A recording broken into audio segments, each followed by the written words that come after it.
It's the I Can't Mom Today podcast with Heather, the new mom, and Vera, the seasoned mom. I Can't Mom Today. Hey, it's Vera and Heather. Hey, with I Can't Mom Today. I know it's weird. This feels backwards. Usually you're introing. Yes. I decided to take the back seat today. I know. I've been kind of out of commission with all my health stuff, but feeling tons better, which is awesome. And very excited about our guest today, who is a good, dear friend of mine and someone who's had a lot of influence over my child, Luke, over the years. Kristal Franklin. Say hey, Kristal. Hello.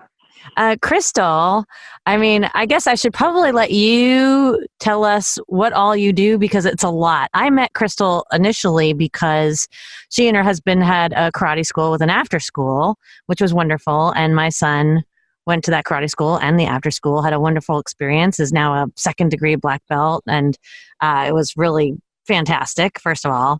But you've expanded in the last several years to include other things. So I want you to kind of, if you don't mind, just explain what all you guys do. Sure. So for 30 years, we've been servicing our community and the family needs that have kind of shown themselves to us. So we began as just a martial arts school. A few years into that, we realized that families were struggling to kind of fit it all in, complete the homework, and make sure their kids were cared for while they continued their working hours. So we expanded into after school. This is now our 30th year of doing after school, summer camp, all of those breaks. But several years ago, we were approached by about 30 of our current families and asked if we would consider opening a preschool because they wanted their little children to have the same experience and be involved in the same environment that their older kids did. So we accepted the challenge and opened a preschool. So we go from ages 12 months up to a voluntary pre-kindergarten classroom. And from there, the kids can then kind of go out into public school, or we also have a private school now that goes from kindergarten to 12th grade. So we just keep following our families and where their needs are. It's amazing. Because I've watched this all kind of unfold, and it's amazing how it's just grown over the years from that little, they had this, just this little location with the martial arts school and the after school, and then they've just grown and grown and grown, which is a testimony to what good of a job you guys do. Oh, well, thank you. We are super excited to answer those needs as they come through because we knew what it was like to be just parents. Yeah. It's a hard thing to find just the right spot. Definitely. And that's why I wanted you to come on. Obviously not everybody who listens to us lives here in Tallahassee, but even for those who don't, I know when I was looking for a daycare and a preschool and everything, and Heather, your son Baker, he's in that daycare situation right now. When you're looking for one, it can be very daunting and scary because you're scared to death, especially when your child's really little and they can't tell you, hey, I hate it here, or what, so what, and also what you do can I offer to parents in the future years when he starts school, and I'm looking for aftercare because I have no idea. I'm in the blissful stage where it's like everything's in one building, and I'm like, okay, plunk, here's my kid. No, and it's gonna work out once he starts school, right? Yeah. So what would you suggest? That's kind of why we expanded, because parents had those same concerns. But I would say the first thing to do is to visit. Make sure you take time to go actually walk the facilities. Everybody sounds great on the telephone. Everybody has a great sales pitch. Everybody has a good elevator pitch. And every parent is different. So if you ask in your mommy groups on Facebook, you'll have, half and half, right? Half the people love the center you're inquiring about, and the other half will say it was a horrible experience. Yep. It's all relative. So it's not fair to the center to just take that as, oh my gosh, that's the gospel. What your child needs, somebody else's child didn't need. And that's the fantastic thing about childcare is there are so many options. So go take the time, walk through the buildings, meet the people, meet who's going to be that classroom teacher, who's going to have that immediate relationship with your child. Office staff is fantastic. They kind of lead the way, but you have to really see the classroom. So that would kind of always be my first thing is go make the time to do those inspections and do them both scheduled and unscheduled. So make a schedule, get call ahead. Hey, do you do tours? Set up a time, walk through the building and have that tour. If you have a good feeling, just show up and say, hey, I was just in the neighborhood. Can I just take one more peek in the classroom?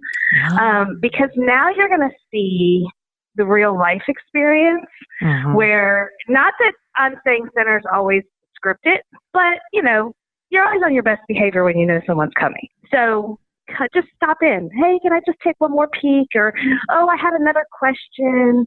And then pay attention to your internal guide that if you kind of get the, oh, well, you can't go in the classroom yet, or, oh, I didn't know you were coming. Can you come again tomorrow? Those are some red flags. But if you're greeted with, oh, sure, yeah, come on in, that open door policy, I think that gives you a more favorable, like, oh, hey, this is where I want my kid, because I might just want to stop in when he's here. Yeah. And I don't want to have to schedule that. Yeah. See, I wouldn't have, I'm so bad about being like, am I intruding? And I wouldn't think to do that. But I think that's an amazing suggestion to just pop in and say, I just want to take one more peek. Because it's just like, it's where you're going to leave your kid. Why should they give you a hard time about that? If any center said, we don't have parents, you can't just stop in as a parent, I'd be like, bye. Peace out. Yeah. That would be a giant you have to. Right. You have to have an open door policy for parents. Some centers don't have an open door for prospective parents.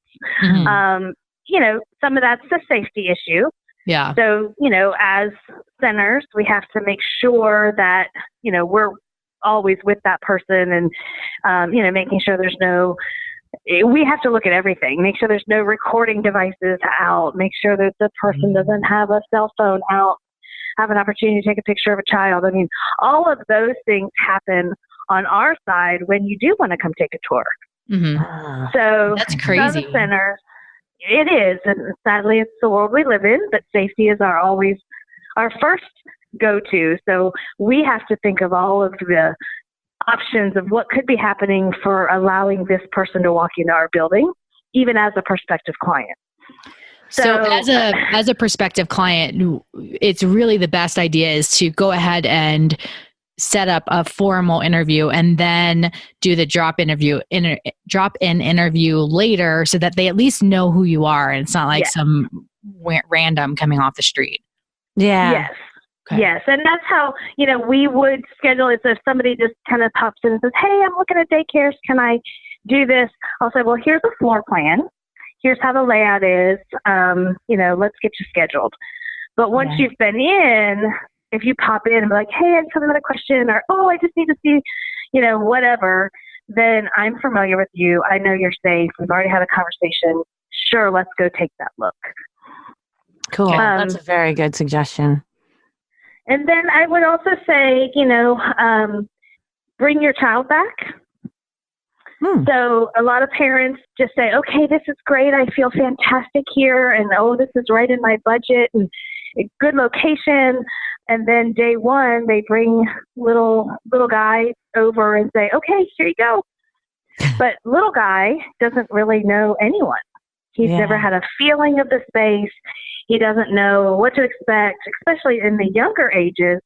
So we always ask our parents to kind of stagger some time. So if you decide, you're going to join our facility, can you come and bring little Johnny for 30 minutes? Let him feel the space with you and let him feel your comfort with the space. That kind of allows him, this feels good and I'm allowed to be here and this is where I'm supposed to go. And mommy's saying it's okay to let this person hold me. So let your little guy come experience it too. And it will ease those really struggling mornings of separation when you do have to make the transition. Mm-hmm. Oh, yeah. I can still feel it in my gut. The first day I had to drop Luke off at a daycare because he was at a home care before that. Oh my gosh, I can still feel it. And he was like, yes. But the best thing with separation is to come up with a plan at home, 3 kisses and 2 hugs and go. Oh. Because they really do separate much better when you're not lingering.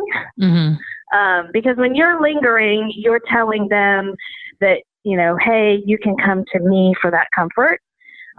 When you walk away, it's, hey, I've trusted these people to give you that comfort.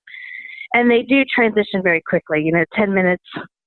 And they're kind of over it and been engaged in the toy or the ball or the book or whatever the teacher's done. Yeah, to distract them from the fact that mom or dad is gone. Yeah. Exactly. Yeah. I like that. The 3 kisses, 2 hugs, that's kind of like what you try and establish before you put your kid to bed, while we're doing a story. Of course. Well, we have a book here called The Goodbye Game.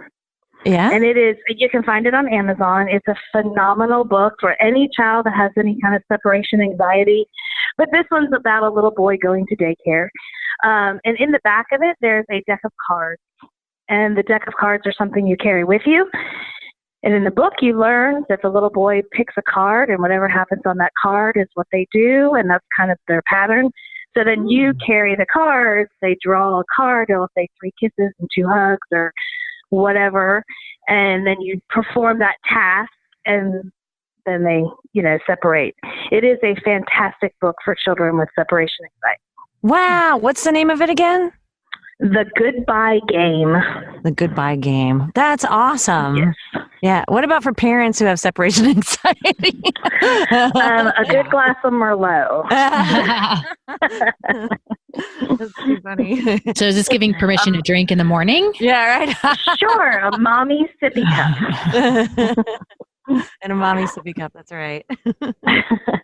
I love it. Well, Heather wanted to know about then too. So when you're moving from all day daycare or even part of the day, depending on what your work situation is, to then school, school. Real school. The big place. Mm-hmm. Yeah. So, if you're looking for after schools, of course, most public institutions and some private institutions have their own facility that they allow the kids to, stay for after school.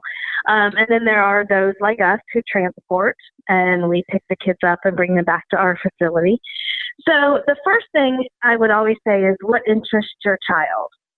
So if you're looking for an outsourcing company, there's so many, is your child involved in dance, or for us, it's martial arts or art or softball or baseball or whatever, and see if within those things that interest your child, or those clubs or activities, if there's one of those that is offering after school care.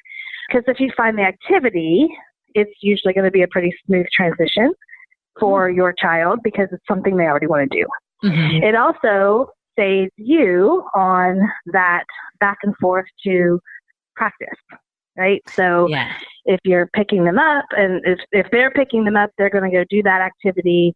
They're going to accomplish the things that you don't have time to run around and do. It's kind of a nice one-stop stop. But as you go out into that bigger world, you have to make sure those people are vetted. So, the typical questions are, do you screen your staff? Mm-hmm. What training do they have? How old are your staff members? Are you comfortable if they're hiring high school kids? Or are you comfortable if they're hiring older college kids? Those kind of things. What is there a regulatory agency? And if so, do you get inspections? How do we know that you're a good quality program? Have you won any awards? Do you have an accreditation? All of those things add up to kind of a bigger picture of not only this company is really good at what they do, but they've taken the time to align themselves with other organizations that kind of set those standards. And then they've been able to meet those standards. So just asking those questions, do you fingerprint? Do you drug screen? How do you know who you're hiring? How long? How often do you have turnover? Does your staff stay with you for a long time, or do they turn over all the time? Mm-hmm. You won't get 100% of your questions answered, but you can get enough to build a comfort level. But there again, stop in, right? So take a late lunch and get there when the kids are arriving. See what that looks like. Get there when the activity is happening that your child will participate in. And just stop in. Yeah. See what it is. See how you feel. Do most states have like some sort of reporting system? I know Colorado has where you can go online to some department, I can't remember, but and check like the filings for incidences. So the state of Florida, of course, we're governed by the Department of Children and Families, but it's hit or miss on if it's solely an after-school program. The state has not yet come to, actually there's a bill sitting on the House floor right now that's about to be filed saying that everybody has to become a licensed center. Right now you don't have to be. So it's so you should check with your state to see if it's voluntary or required. Right. And also then, even if they are not mandated to become licensed, they still have criteria. So for the state of Florida, level 2 background screening is a must for anyone who works with children in the state of Florida. So, asking that question, if you get a blank look, instantaneously they haven't done it because nobody's checking. Yeah, that's a problem. So the state of Florida is very up and down. Other states I'm not familiar with, but I would just say calling their child welfare office and asking the question, hey, is there a way I can get a list of approved sites? Oftentimes your public school will know the area companies that provide those services. And they can oftentimes tell you, we haven't had very much success over there, but most of our parents go over here, that sort of thing. So I'd say use your public school as a resource. That's a good resource. I wouldn't think about that either. Yeah. No. Yeah. Well, and one of the things I was going to say too, going back to what fits your child and what doesn't, depending on the child. One of the things I liked was at the time, and I know, this can change because just things are cyclical, but at Kristal's after school, when Lucas was going, they had some male counselors. And I liked that. For a little boy, because I felt like everywhere he went, it was like, for Luke, it was like female teachers, female counselors, female, and for him to have a couple of young men who, he could look up to and do karate with and or have them help him with his homework. I liked that. And some people might feel the opposite or, and again, if you have a little girl, you might feel differently. I don't know. But for me, that was one of the selling points was I liked that. There were some, like young in their early 20s guys. And in fact, they ended up babysitting for Luke sometimes. And they were nice kind of younger role models instead of just always women everywhere. I felt like in the childcare arena and in education, a lot of, we know the majority are female. So I kind of liked that. So it's just something to think about at least. Well, and I think that, in the world we live in currently, a diverse staff oftentimes equals a diversity in the student population you serve. So as parents, again, where's your comfort level? Do you want a diverse environment? Do you not? So knowing that the diversity in staff is there oftentimes leads to the fact that you feel a little more comfortable that they're accepting of everyone. Yeah. Yeah. And again, some people that, like you said, it's like, it just depends on what you are looking for specifically for yourself and your child. Right. Heather, you have any other questions? I see, like, for me, and I hate that I'm going to say this, but it's hard to see in daycare situations. Like, I feel like in schools, I have no problems with male figures, male teachers, but in daycare, it's weird. It's a weird feeling for me to see a male. There are only about 2% of national statistic of men who actually work with birth to 5 years. Mm-hmm. Wow. And it is because there is that feeling that men would do harm if there was harm to be done. Mm. Statistically, that is very wrong. Yeah. If you look at injuries to birth to 5 years, it's very often a female. Mm-hmm. But it is a stigma that our society has.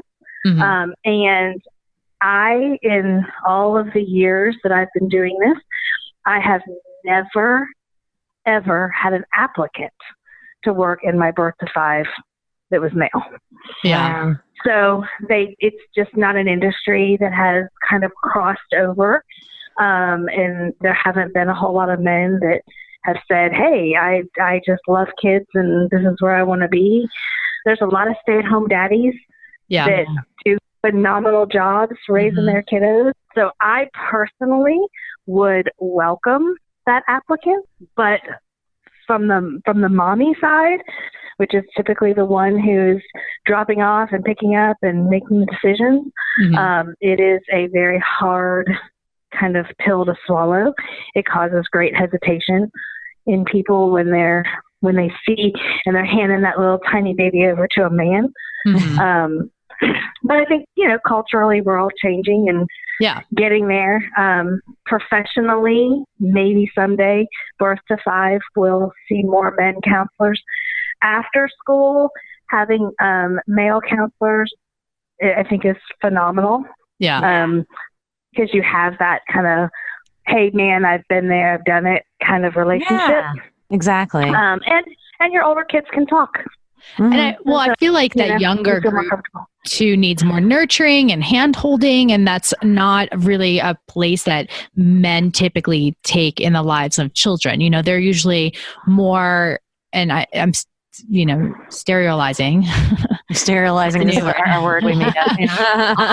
But I am like, do you know what I'm saying? Like, I feel like men are more when they're more independent and they can run and, throw balls and, do whatever that, kids do. I think that when they're really able to engage more is when men feel more comfortable around children, and women are more nurturing and like, oh, let me hold your hand. Oh, okay, yes, come over here, I'll comfort you. And so I think that might be a little bit why that 0 to 5 range isn't really seeing a lot of male applicants. I'm not saying that, like, I feel like I would be like, when I like, it would be like, what's going on? Who is that man? I know, but I think knowing myself, I would give that person the benefit of the doubt and have a conversation with them. And if I didn't get a good feeling at that point, I would be like, right. But I think I would do the same for a woman. I think that same thing crosses gender lines. You're going to do that no matter who you're handing your baby to. Yeah. Sure. You're going to ask those questions, and you're going to, listen to the tone in their voice, and you're going to see when you bring your little guy in for a visit, you're going to see if that person is, approachable and open and receptive. And you'll be able to see that with a man just as you would a woman. Yeah. Yeah. I think so. I think that's very true. So, Kristal, do you have any other suggestions as a whole from either perspective or anything else that you think that you would suggest?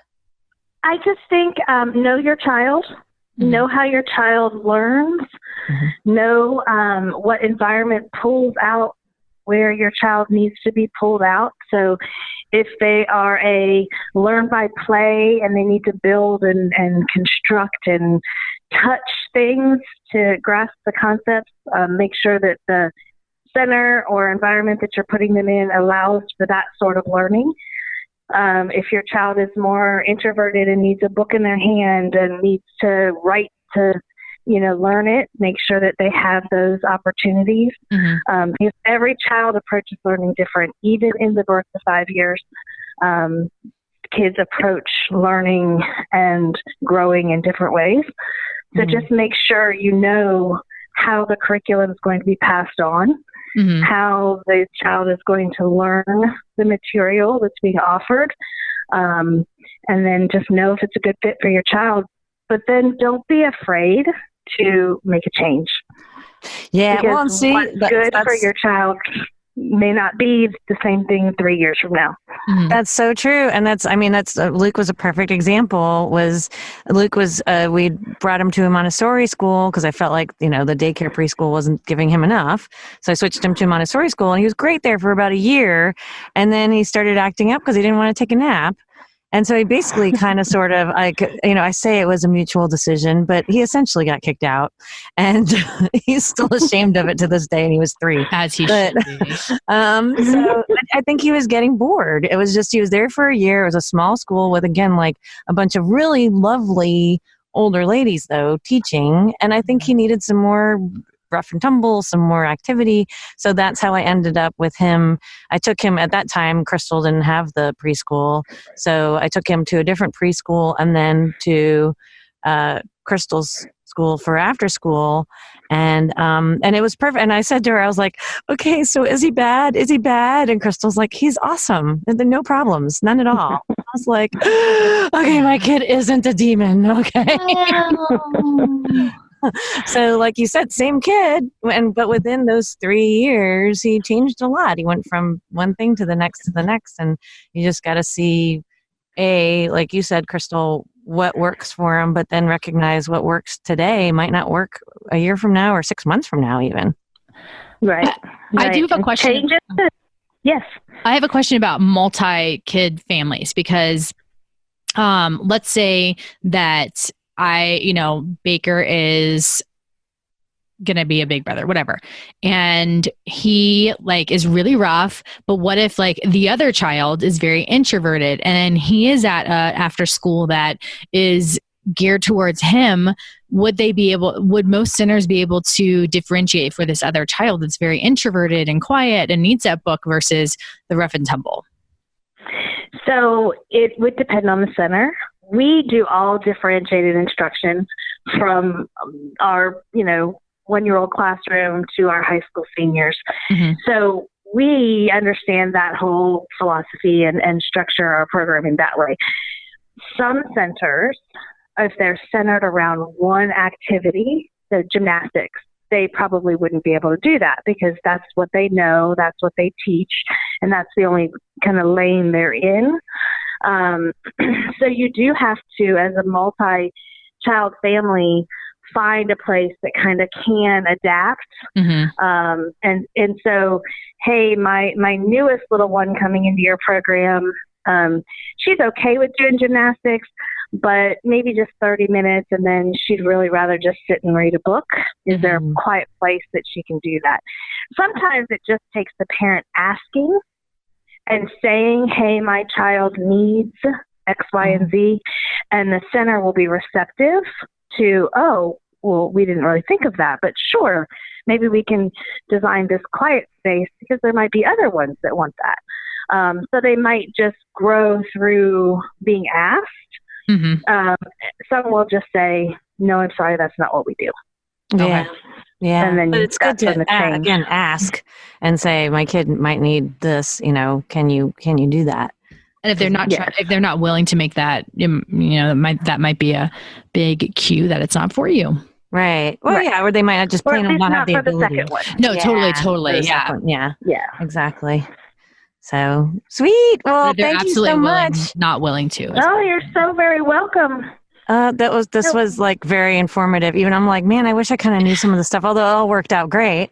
Yes. Well, I guess you'll just have to start over. Yeah, right. Funny. I'll lend you Ember. You can start with Ember. Okay. Yes. Ember is Kristal's granddaughter. Yeah. Yeah. So thank you again, Kristal from Gallop's Family Center and Capital Prep, right? Did I say? Yes. Gallop's Family Center and Capital Prep. And too. And don't forget, if anybody has any questions, you can email us, but ican'tmomtodaypodcast@gmail. Yep. And our Facebook page, I Can't Mom Today. And our Instagram, I Can't Mom Today podcast, right? Yeah. That's the Instagram. Yeah. So that's it. Thank you again, Kristal. Yes, thank you so much. Thank you, ladies. I had fun. Thank you. Yay.